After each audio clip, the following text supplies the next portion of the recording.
खबरें इन्फॉर्मेशन सहारा को लेकर इतना आ रहा है, लेकिन स्पष्टीकरण नहीं है कि सहारा निवेशक क्या करे। सहारा के जो गरीब निवेशक हैं उनके जो पैसे गए सहारा के पास, उसका आज की तारीख में एक बड़ा जो बेनिफिशियरी है वो बीजेपी है, वो अमित शाह है, वो नरेंद्र मोदी है। समझ गए? इनको वो करना नहीं है। सरकार नोट छापे, अगर उसके पास पैसे कम है तो नोट छापे, इन्फ्लेशन बढ़ाए, मुद्रास्फीति बढ़ जाए तो बढ़ जाए, लेकिन 3.5 लाख करोड़ रुपया नोट छाप के आप सहारा के निवेशकों को दे सकते हैं। और सहारा की जितनी प्रॉपर्टीज हैं और सहारा के जितने लोग हैं, मतलब बड़े लोग, उनकी पर्सनल प्रॉपर्टीज को सीज कर लेना, ये बिल्कुल नरेंद्र मोदी और अमित शाह के हाथ में है। अब जो सुप्रीम कोर्ट में जो ड्रामा चल रहा है, मैं तो सुप्रीम कोर्ट के अंदर का आदमी हूँ, कोर्ट के अंदर का आदमी, मुझे बोलना नहीं चाहिए, लेकिन 3 साल से समझिए उस पर एक लाइन हमको बोलने सुप्रीम कोर्ट ने नहीं दिया। ये किसका गेम प्लान है? बंगाल में आपने देखा रूसबेली हुआ, सरदा घोटाला हुआ, कौन कौन, सब में आम आदमी का ही पैसा था। तो कोई तो ऐसा हो कि जिससे कि कभी तो रोक लगे क्योंकि इस तरह के जो पॉन्जी स्कीम से जो पैसे आते हैं गरीबों के, उसका सबसे ज्यादा फायदा तो पॉलिटिकल पार्टीज को होता है। संसद को कोई कड़े कानून बनाए? कुछ नहीं। ये सारा क्रिमिनल ब्रीच ऑफ ट्रस्ट है। इसको तो इसी में, ये जो सोसाइटी में इसने किया, इसी में इसको बेल नहीं मिलना चाहिए था और इसको मर जाना चाहिए था कोर्ट में। लेकिन पैसा तो बहुत बड़ी चीज़ है ना। ये जो पॉन्जी स्कीम चलती है हिंदुस्तान में, उसके सबसे बड़े बेनिफिशियरीज जो है पॉलिटिकल पार्टीज के लोग हैं, पॉलिटिकल लीडर्स हैं, इसलिए उनका कोई इंटेंशन नहीं है। नहीं तो अभी 64 और 67 आप चेंज कर देते। नमस्कार, सोशल संवाद में स्वागत है। मैं शशि भूषण। सहारा को लेकर पूरे देश भर में जो निवेशक हैं वो परेशान हैं। रोज़ नई इस तरह की खबरें अपडेट आती है कि ईडी कार्रवाई कर रही है। झारखंड में सीआईडी ने गिरफ्तार कर लिया, चार्जशीट दाखिल कर दिया। सीआरसीएस पोर्टल ने 5 लाख से जो दावा था वो 10 लाख तक अब ऑप्शन दे दिया, लेकिन हाथ में निराशा ही लग रहा है, इसलिए कि लोग चाहते हैं कि पैसा उन्हें वापस मिले।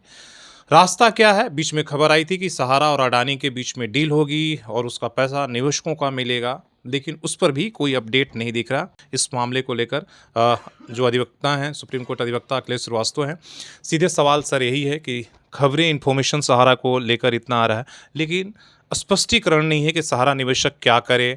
जो कार्रवाई ईडी कर रही है, ओपी श्रीवास्तव गिरफ्तार हो गए, कुछ लोगों ने रिज़ाइन कर दिया और अलग अलग स्तर पर ईडी की कार्रवाई चल रही है। झारखंड में जो सीआईडी कार्रवाई कर रही है, इस सारी कार्रवाई से निवेशक किस तरीके से देखे? क्या इससे उम्मीद है उनको पैसा मिलने के लिए, या सिर्फ टाइम टेकिंग है, या कन्फ्यूज़न पैदा किया जा रहा है? देखिए, पिछले कई महीनों से मैं और मेरी टीम के लोग कोशिश कर रहे हैं कि सुप्रीम कोर्ट में मेरी सुनवाई हो जाए। अब सुप्रीम कोर्ट में फिर से, अगर आपको याद होगा, या मैं आपको याद दिलाना चाहूँगा फिर से, कि सुप्रीम कोर्ट में जो मैंने पिटीशन लगाई है, मतलब 30,000 लोगों की तरफ से, झारखंड के जो निवेशक हैं, उसमें है क्या? उसमें हमने कहा है कि सहारा की जो 4799 कंपनीज़ हैं, या एंटिटीज़ कह लें, सारी कंपनीज़ जो कंपनीज़ एक्ट में रजिस्टर्ड हैं, इसके अलावे सहारा की सोसाइटीज़ या दूसरे पार्टनरशिप फर्म, एक मेन पार्टनरशिप फर्म है उसका, जिससे सबसे ज़्यादा पैसा जो है साइफनिंग हुआ है और विदेशों में गया है, जिसको सहारा इंडिया के नाम से जानते हैं।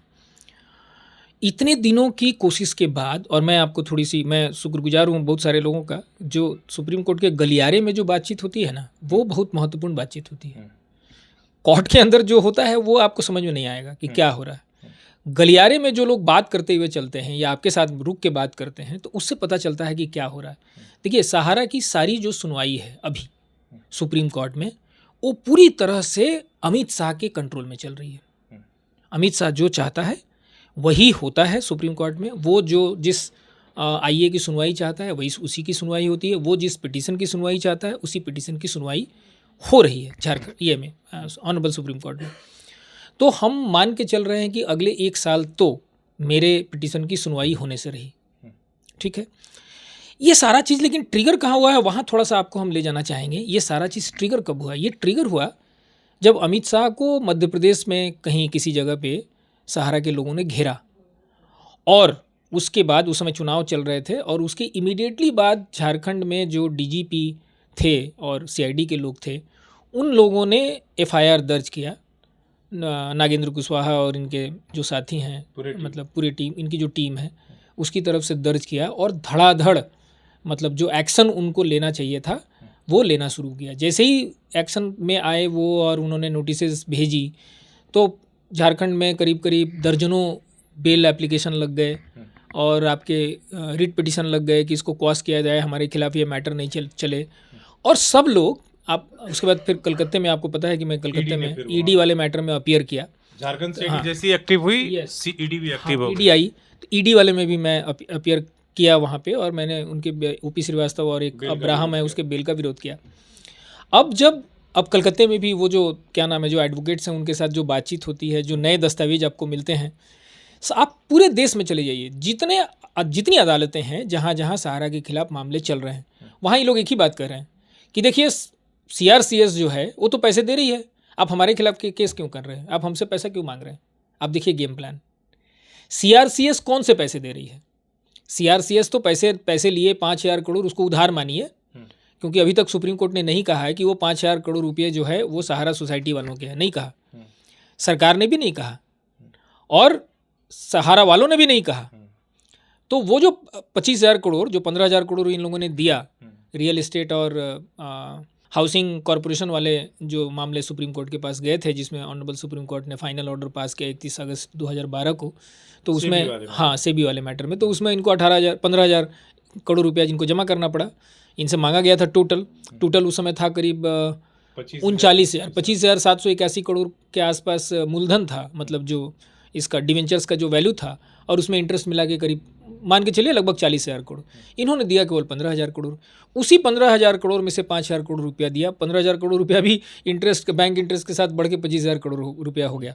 उसमें अमित शाह जो हैं वो जाके कहते हैं एम आर शाह साहब की कोर्ट में, कि बेंच में, कि हमको 5,000 करोड़ रुपया दे दीजिए। एम आर साहब ने नहीं पूछा कि भाई ये पैसा तो तुम्हारा नहीं है, ये पैसा तो डिवेंचर्स वालों का है, रियल एस्टेट के जो डिवेंचर्स हैं और हाउसिंग सोसाइटी के कॉरपोरेशन के जो डिवेंचर होल्डर्स हैं, ये उनका पैसा है। इसका पैसा तुम क्यों मांग रहे हो? सीआरसीएस को किस आधार पर हम दें, कौन से कानून के तहत दें, कौन से संविधान के किस अनुच्छेद के तहत ये हमको पावर है कि हम इसको दे दें? पूछा नहीं एम आर शाह ने। 29/3/2023 को एक बहुत ही वाहियात आदेश ऑनरेबल सुप्रीम कोर्ट ने पास किया। 5,000 करोड़ रुपये सहारा सेबी अकाउंट से चले गए सीआरसीएस के पास और खेल शुरू हो गया। ठीक है, अब ये क्या कह रहे हैं सहारा वाले सब जगह जाके कि हमारे खिलाफ क्यों चल रहा है मैटर? 5,000 करोड़ रुपया तो सीआरसीएस के पास है, वो दे रही है, और अभी 5,000 फिर से मिल गया तो 10,000 करोड़ रुपया हो गया। भाई आपको देना कितना है? आपको देना है 3.5 लाख करोड़। आंकड़े भी आपने सही से, वो हमने बिल्कुल सुप्रीम कोर्ट में भी कहा है, सारे कोर्ट में, हम कलकत्ता में भी गए तो हम यही बोले कि 5,000 करोड़ की क्या बात कर रहा है ये? 5,000 करोड़ अमित शाह ने लिया। अमित शाह ने अभी तक बताया नहीं कि भाई 5,000 करोड़ उसने लिया क्यों, और सुप्रीम कोर्ट ने अभी तक बताया नहीं कि 5,000 करोड़ से भी सहारा फंड से जो गया है इसके पास, सोसाइटी के पास, वो लोन है कि ये सहारा सोसाइटी वाले का ही पैसा, सॉरी, सहारा सोसाइटी में जो इन्वेस्टर हैं उन्हीं का पैसा है। ये सुप्रीम कोर्ट ने अभी कहा नहीं। तो ये 5,000 करोड़ की क्या बात कर रहा है? हमारी जो इनकी जो देनदारी है और हमको जो इनसे लेना है वो 3.5 लाख करोड़ रुपया है। अमित शाह क्यों गया और सुप्रीम कोर्ट ने क्यों दिया अमित शाह को? यह अमित शाह और सुप्रीम कोर्ट के बीच का मामला है, बाहर किसी को पता नहीं है। और वो तो हम उतना तो पैसा हम मांग नहीं रहे। हम तो केवल झारखंड का, ये लोग खुद बोले हैं कि करीब 30,000 करोड़ से ज़्यादा केवल झारखंड का अभी पेएबल है। देनदारी जो है वो लगभग 30,000 करोड़ से ज़्यादा केवल झारखंड के निवेशकों की देनदारी है। तो ये 30,000 करोड़ या 3.5 लाख करोड़ पूरे देश के निवेशकों का कहाँ से आएगा? उसका एक ही तरीका है जो मैंने पिटीशन में लिखा है कि भाई आप इनके 4799 जो एंटिटीज़ हैं, जो कंपनीज़ हैं, सोसाइटीज़ हैं, पार्टनरशिप फर्म हैं, उसको लिक्विडेट कर दीजिए।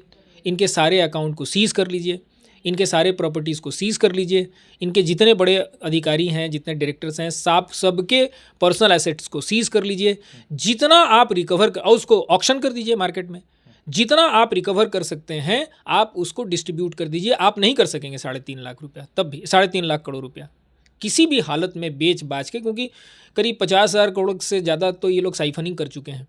और बहुत से ऐसे कंपनीज़ अभी हम नाम नहीं लेंगे आज के इंटरव्यू में, हम आपको बाद में बताएंगे। बहुत सी ऐसी कंपनीज़ हैं जो बीजेपी से जुड़ी हुई हैं, उसमें सहारा के पैसे गए हैं। तो 3.5 लाख करोड़ आएगा नहीं, लेकिन हम जो पिटीशन लगाए हैं और मेरा जो प्रेयर है, अगर वो मान लेती है ऑनरेबल सुप्रीम कोर्ट, तो हम मान के चलते हैं कि कम से कम 1.5 लाख करोड़ के आसपास पैसा मिल जाएगा इनको वापस। तो मूलधन कम से कम मिल जाएगा, इंटरेस्ट नहीं मिलेगा, मूलधन। अब हम आते हैं मेन बात पर जो आपने सवाल किया और आपके सवाल का तो जो- मेरा सवाल जो हाँ, कि हाँ, ईडी हाँ। कार्रवाई कर रही है, Correct, झारखंड correct, से आईडी कर रही है, सीआरसीएस, ये सबसे क्या निवेशकों का पैसा मिलेगा या क्या होना एग्जैक्टली चाहिए, उसी पर आते हैं। या सिर्फ कंफ्यूजन है? देखिए ये तो बिल्कुल क्लियर है कि झारखंड की सीआईडी अगर कार्रवाई नहीं करती तो शायद ये लोग अभी और इंतजार करते। ईडी एक्टिव नहीं होती, ईडी किसके हाथ में है? गृह मंत्रालय। गृह मंत्रालय, मतलब अमित शाह के हाथ में है। उसने कहा कि तुम एक्टिव हो जाओ। अगर ईडी की कार्रवाई में ओपी श्रीवास्तव, अब्राहम जैसा कोई डायरेक्टर या उसकी जो बीबी है, क्या नाम है, स्वप्ना राय, या उसका जो भाई है या उसका जो बेटा है वो मर भी गया तो बीजेपी को उससे क्या फ़र्क पड़ जाएगा? नरेंद्र मोदी और अमित शाह को उससे क्या फ़र्क पड़ जाएगा? अगर वो मर जाए इनकी कैद में तो वो तो उसको प्रचार करेगा, तो भाषण देगा कि देखिए हमने उनको गिरफ्तार किया, वो मर गए, सजा दिया। हाँ सजा दिया। ठीक है, सवाल सजा देने का नहीं है। तुम सजा दे के क्या कर लोगे? उसको मार तो सकते ही हो, इतने सारे लोगों को मारे हो, उसको भी मार दोगे जेल में पकड़ के, ठीक है ना। मारने के लिए तो आपको हमने कहा नहीं, हमने आपको कहा कि पैसे दिलवाइए, और पैसे दिलवाने की हमने योजना बताई है ऑनरेबल सुप्रीम कोर्ट में। तुम जैसे जाके एमआर शाह के कोर्ट में तुम बोले कि 5,000 करोड़ हमको दे दीजिए, सीआरसीएस को हमको देना है, तुम उसी तरीके से ऑनरेबल सुप्रीम कोर्ट को जाके कहते कि इनका जो पिटीशन है 147 इसकी सुनवाई कर दी जाए, और ये जो बोल रहे हैं कि 4799 जो एंटिटीज़ हैं सहारा का, वो सबको लिक्विडेट कर दिया जाए, सारा प्रॉपर्टी सीज कर लिया जाए, सारा बैंक अकाउंट सीज कर लिया जाए। क्यों नहीं गए तुम? मतलब कि तुमको करना नहीं है, तुमको पैसा देना नहीं है, तुम उसके बड़े बेनिफिशियरी हो। सहारा के जो गरीब निवेशक हैं उनके जो पैसे गए सहारा के पास, उसका आज की तारीख में एक बड़ा जो बेनिफिशियरी है वो बीजेपी है, वो अमित शाह है, वो नरेंद्र मोदी है, समझ गए। इनको वो करना नहीं है। तो आज की तारीख में अब हम सहारा निवेशकों के लिए ये बात आपसे कह रहे हैं कि इनको करना क्या है, इनको डिमांड क्या करना है इस देश में। इनको ये कहना है कि भाई सरकार जब चाहे इनका पैसा लौटा सकती है। सरकार के पास पैसा है ना, पैसा नहीं है तो रिजर्व बैंक को कहे कि क्या नाम है, इन्फ्लेशन होगा तो होगा, लेकिन रिजर्व बैंक को कहे कि नोट छापे। सरकार नोट छापे, अगर उसके पास पैसे कम है तो नोट छापे, इन्फ्लेशन बढ़ाए, मुद्रास्फीति बढ़ जाए तो बढ़ जाए, लेकिन 3.5 लाख करोड़ रुपया नोट छाप के आप सहारा के निवेशकों को दे सकते हैं। ये आपके बिल्कुल बाएं हाथ का खेल है, ये 2 मिनट का काम है। इतनी इकोनॉमिक्स तो मैं जानता हूँ। कोई इकोनॉमिस्ट इस देश में पैदा नहीं हुआ है जो इस मेरी बात का विरोध करेगा। अगर विरोध करेगा तो 1 नंबर का सरकारी दलाल होगा, वही विरोध करेगा। तो आप 3.5 लाख करोड़ रुपया अगर आपके सर्कुलेशन में कम पड़ता है, अभी जितने नोट सर्कुलेशन में है अगर वो कम है, 3.5 लाख करोड़ रुपया आप छापिए, आरबीआई को कहिए कि छापे, और ये पैसे आप सहारा वालों को दे दीजिए। ठीक है, आपके अख्तियार में है। आपने ईडी लगा दिया, आप उसमें मिनिस्ट्री ऑफ कॉर्पोरेट अफेयर्स जो है उसको लगा दीजिए, आप इनकम टैक्स वालों को लगा दीजिए, आप सारी एजेंसीज को लगा दीजिए। सारी एजेंसीज को लगा के सारी जो कंपनीज हैं उसके लिक्विडेशन के पिटिशंस आप एनसीएलटी में लगवा दीजिए, और बाकी जैसे ये है पार्टनरशिप फर्म तो लोअर कोर्ट में लिक्विडेट होगा, रजिस्ट्रार ये जो सोसाइटीज़ हैं वो रजिस्ट्रार के पास लिक्विडेट होगा। तो कानून बनाकर सब सुप्रीम कोर्ट में भी एक ही जगह सब कुछ नहीं, आप सुप्रीम कोर्ट में एक पिटीशन लगा के कह सकते हैं कि इन सारी एंटिटीज़ को लिक्विडेट करने के लिए आप एक मुश्त एक आदेश दे दीजिए, और उसके बाद हम पिटीशन लगवा देते हैं। जिस अथॉरिटी के पास पिटीशंस लगानी है हम उसमें लगा देंगे। आप ये कह सकते हैं। केंद्र सरकार के हाथ में है, एकदम बिल्कुल हाथ में है। तो 3.5 लाख करोड़ रुपया पैसा देना बिल्कुल अमित शाह और नरेंद्र मोदी के हाथ में है, बीजेपी गवर्नमेंट के हाथ में है। और सहारा की जितनी प्रॉपर्टीज़ हैं और सहारा के जितने लोग हैं, मतलब बड़े लोग, उनकी पर्सनल प्रॉपर्टीज़ को सीज कर लेना, ये बिल्कुल नरेंद्र मोदी और अमित शाह के हाथ में है। ये जब चाहे कर सकते हैं। तो अगर सहारा का समाधान लोग उम्मीद कर रहे हैं तो लोगों को जाके इनसे कहना चाहिए कि भाई हमारे 3.5 लाख करोड़ रुपये तुम दे दो, पैसे प्रिंट करके दे दो, आरबीआई से प्रिंट करवा के दे दो, हम सेटिस्फाइड हैं। इन्फ्लेशन बढ़ेगा तो हमको भी नुकसान होगा, तुम जो दोगे उसका वैल्यू घट जाएगा, लेकिन तुम ये कर सकते हो। और उसके बाद सहारा की जितनी प्रॉपर्टीज़ हैं, सहारा के बड़े जो अधिकारी हैं उनकी जितनी प्रॉपर्टीज़ है सब सीज करके तुम वसूल लो, जो हमको दोगे तुम वसूल लो। अब जो सुप्रीम कोर्ट में जो ड्रामा चल रहा है, सुप्रीम कोर्ट, मैं तो सुप्रीम कोर्ट के अंदर का आदमी हूँ, कोर्ट के अंदर का आदमी, मुझे बोलना नहीं चाहिए, लेकिन बहुत निराशा हो रही है। बहुत, इतने महीनों से समझिए 2023 में वो पिटीशन बनी, 1 साल लगा था हम लोगों को पिटीशन बनाने के लिए इंतजार कर रहे हैं। नहीं, और 3 साल से इंतजार कर रहे हैं। 1 साल लगा हमको वो पिटीशन बनाने में, इतने सारे दस्तावेज पढ़ने पड़े। वो किताब है बंदोपाध्याय की, वो किताब हमको पढ़नी पड़ी, बहुत सारी चीज़ें हमको रिन्यू करनी पड़ी। मतलब आप समझिए आरबीआई एक्ट से लेके फिर वो एक्ट, सोसाइटी वाला एक्ट, बहुत सारी चीज़ें हमको पढ़नी पड़ी। मेरे ऑफिस ने इतना मदद किया तब जाके वो पिटीशन बनी, और 3 साल से समझिए उस पर 1 लाइन हमको बोलने सुप्रीम कोर्ट ने नहीं दिया। ये किसका गेम प्लान है? ये सुप्रीम कोर्ट जब तक अमित शाह के साथ नहीं मिलेगा या अमित शाह जब तक सुप्रीम कोर्ट पर दबाव नहीं डालेगा, उसको कंट्रोल में नहीं रखेगा, ये सब नहीं होता है सुप्रीम कोर्ट में। सुप्रीम कोर्ट में स्वाभाविक रूप से जो हियरिंग होती है उसके हिसाब से मेरी हियरिंग 2023 में हो जानी चाहिए था, 25 तक तो रिजल्ट आ जाना चाहिए था।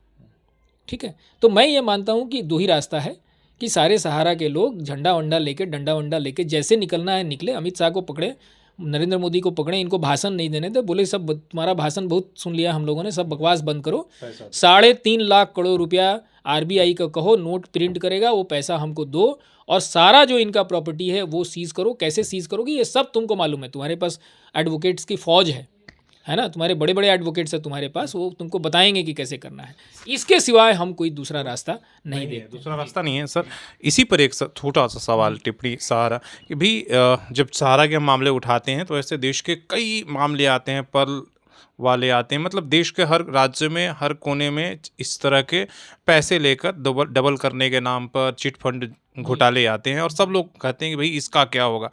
क्या इसके लिए केंद्र सरकार की ज़रूरत है? जो गरीब निवेशकों का पैसा किसी भी तरीके से लेके भाग जा रहे हैं उनके खिलाफ कड़ी कदम या कड़ी कार्रवाई करने की, ताकि कहीं तो ब्रेक लगे। इसलिए कि इस देश में सबसे ज़्यादा आम आदमी का पैसा, आप जैसे बंगाल में आपने देखा रूसबेली हुआ, सरदा घोटाला हुआ, कौन कौन, सब में आम आदमी का ही पैसा था। तो कोई तो ऐसा हो कि जिससे कि कभी तो रोक लगे, इस पर कोई कड़े कदम उठाने की। देखिए, सरकार का कोई इरादा नहीं है इस पे रोक लगाने का, क्योंकि इस तरह के जो पॉन्जी स्कीम से जो पैसे आते हैं गरीबों के, उसका सबसे ज़्यादा फ़ायदा तो पॉलिटिकल पार्टीज़ को होता है। क्योंकि हाँ, ये जो बड़े, हाँ, ये जो फ्रॉड करने वाले फ्रॉडस्टर्स जितने हैं, फ्रॉड करने वाले जितनी कंपनीज़ हैं जो फ्रॉड करती हैं, वो एक बड़ा हिस्सा पॉलिटिकल पार्टीज़ को देती हैं, नेताओं को देती हैं। इसलिए इनका कोई इरादा नहीं है। मैं आपको सिर्फ एक उदाहरण दूंगा, वो भी सोसाइटी से ही। सोसाइटी में एक सेक्शन 67 है। 67 ये कहता है कि आप अपने शेयर कैपिटल और रिजर्व और सरप्लस का 10 गुना से ज़्यादा फिक्स डिपॉजिट नहीं ले सकते हैं। तो पैसा किसको लाना था?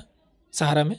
मतलब ये जो 4 सोसाइटी बनाया सहारा वालों ने, इसमें शेयर कैपिटल किसको लेके आना था? सुब्रत राय को लेके आना था, वो नहीं लाया।